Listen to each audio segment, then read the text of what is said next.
नमस्कार दोस्तों, स्वागत है आपका एक बार फिर से। आज की ये कहानी जो मैं आपको सुनाने जा रहा हूँ, यह कहानी बहुत ही ज्ञानवर्धक कहानी है। जो लोग इस कहानी को पूरे मन से और दिल से सुनते हैं, उसके घर में कभी भी कोई क्लेश उत्पन्न नहीं होगा। उसके घर में हमेशा सुख और शांति बनी रहेगी। उसके घर में माता लक्ष्मी का सदा आगमन रहेगा। तो सब्सक्राइब कर लीजिए हमारे इस चैनल को, ताकि नए आए वीडियो की नोटिफिकेशन सबसे पहले आप तक पहुंचेगी। आपने सुना होगा कि जिसके घर में रोज झगड़े होते हैं, रोज क्लेश होते हैं, उस घर में बरकत नहीं होती। उस घर में कभी माता लक्ष्मी का आगमन नहीं होता।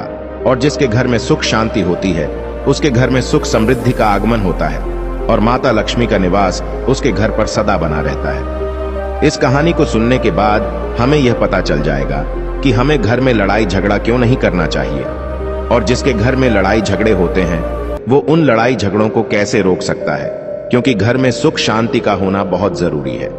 क्योंकि जहां सुख शांति होती है वही माता लक्ष्मी निवास करती है। जहां क्लेश उत्पन्न होते हैं, लड़ाई झगड़े उत्पन्न होते हैं, वहां माता लक्ष्मी का वास नहीं होता, वहां दुख और दारिद्र्य का निवास होता है। हो सके तो इस कहानी को पूरा सुने।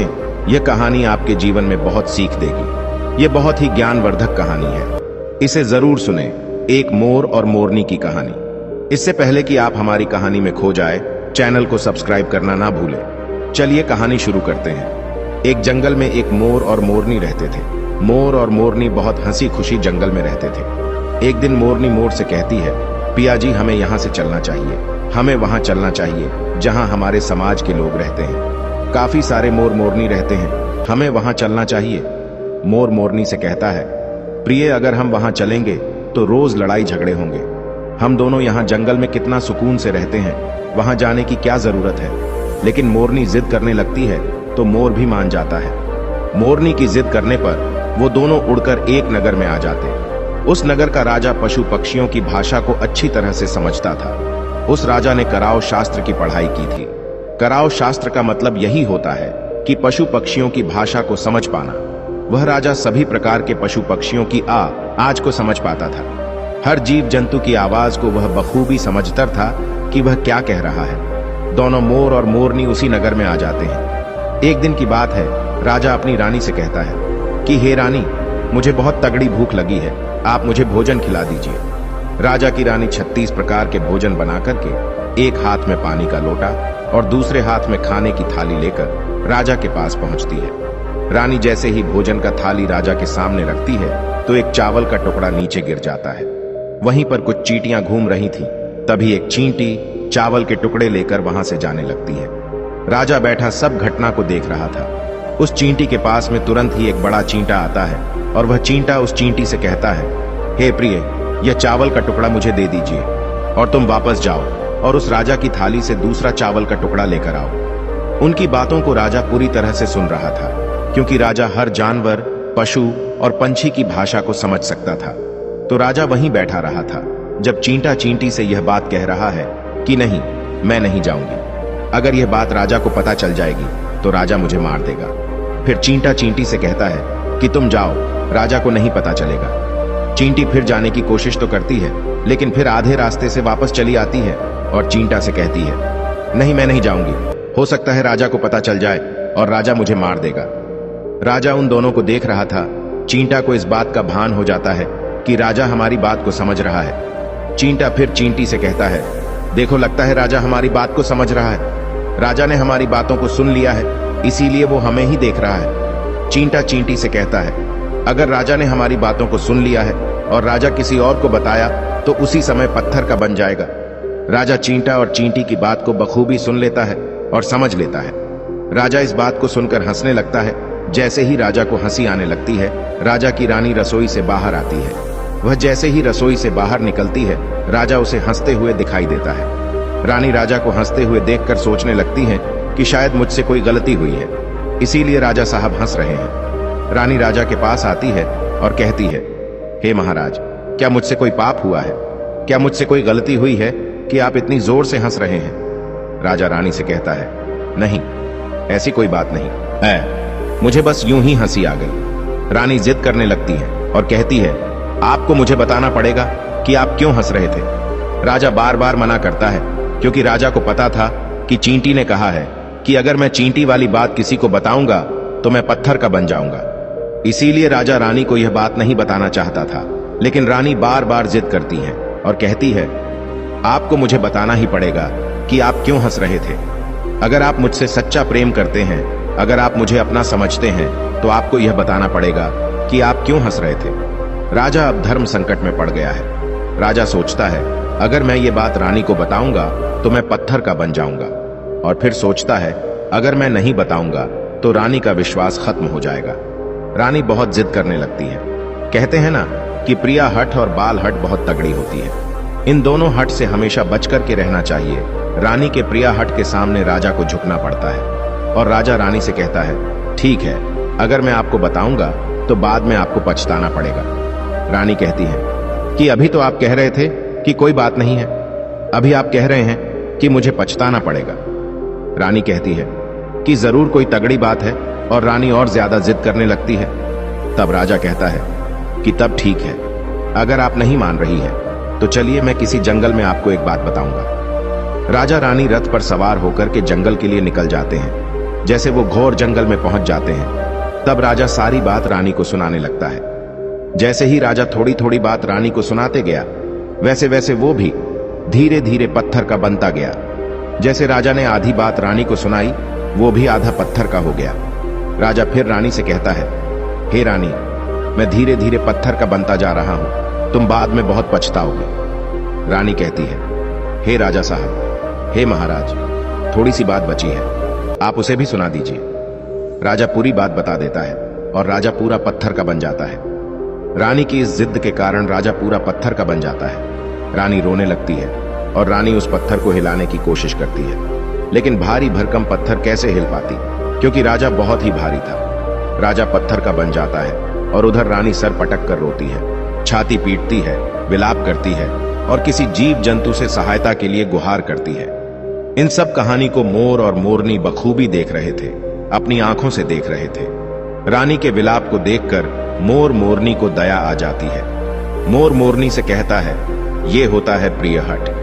अपनी इसी प्रिय हट की वजह से हम उस जंगल में कितना खुशी खुशी रहे थे और यहां चले आए। मोरनी मोर से कहती हैं कि प्रिय, ये रानी बहुत दुखी हो रही है, हमें इसकी सहायता जरूर करनी चाहिए।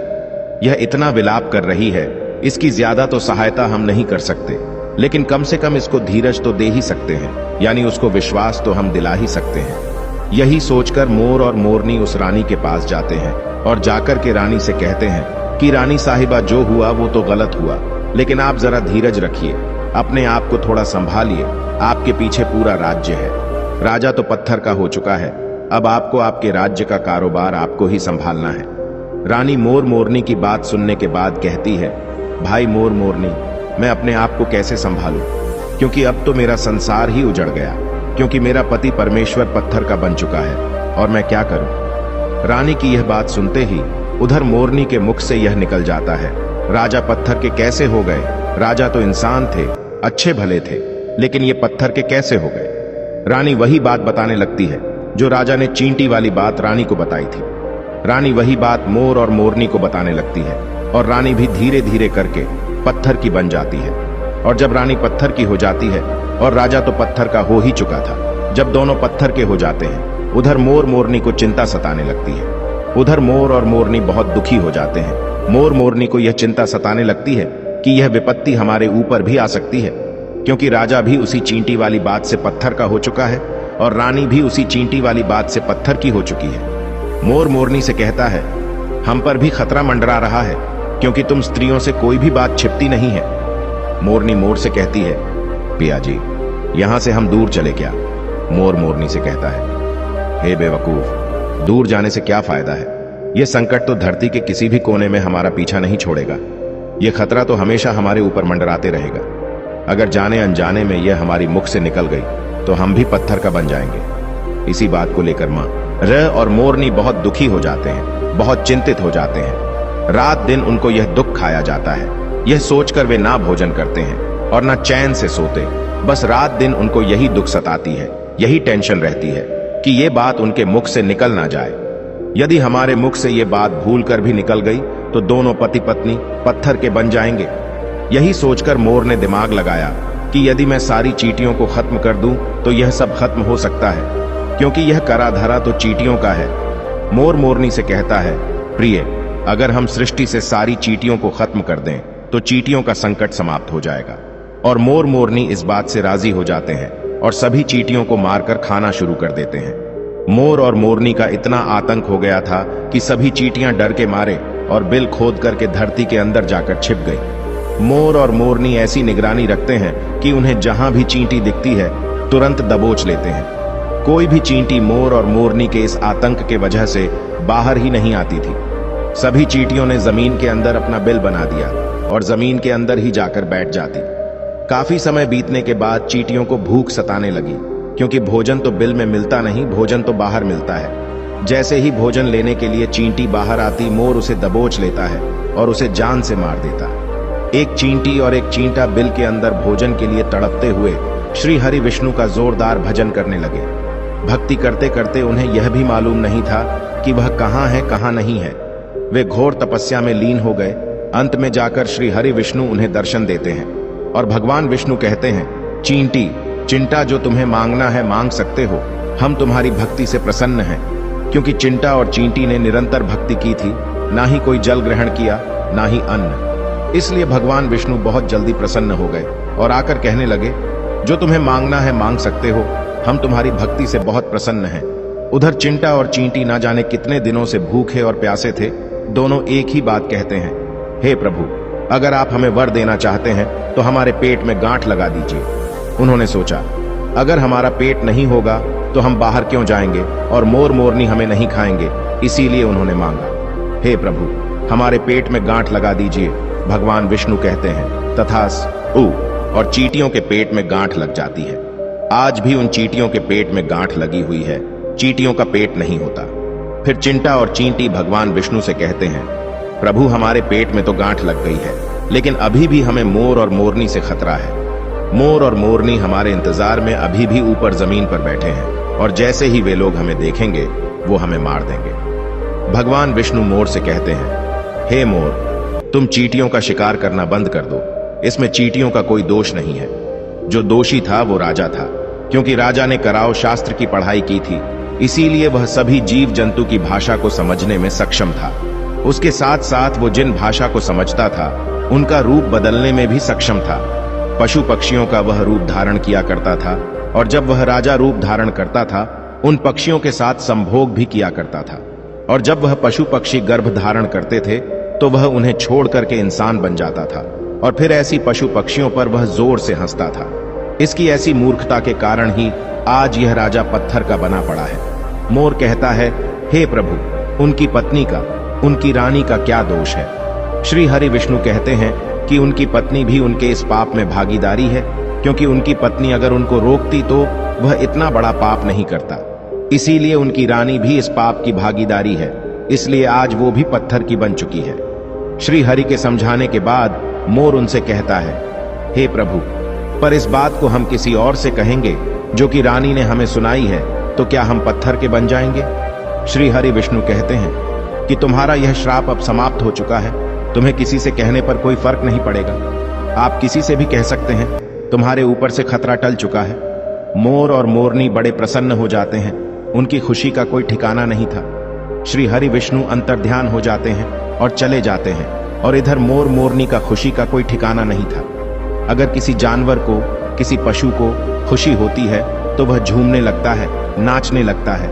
यही बात मोर के साथ हुआ। मोर को जब यह पता चला कि उनके ऊपर से खतरा टल चुका है तो वो खुशी में नाचने लगा, जोरदार नाचने लगा। उसकी खुशी का कोई ठिकाना नहीं था, वह खुशी के मारे पागल हो रहा था।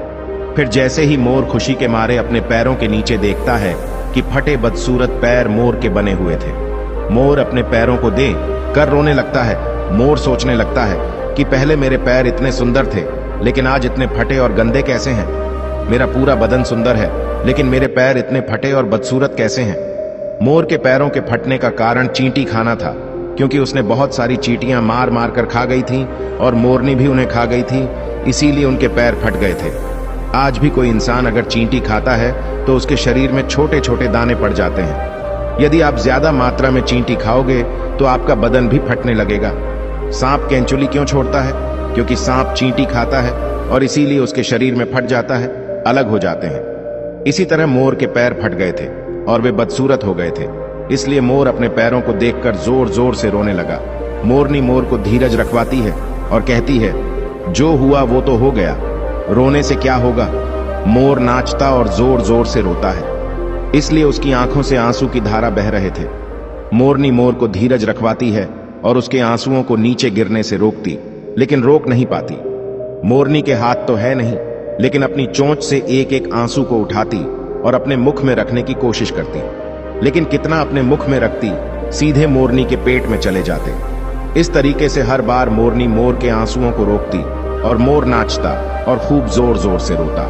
मोर के आंसुओं को देखकर और मोरनी के प्यार को देखकर भगवान श्री हरि फिर से दर्शन देते हैं और मोरनी को आशीर्वाद देते हैं और कहते हैं कि तुम्हारा प्रेम ऐसे ही सदा बने रहे।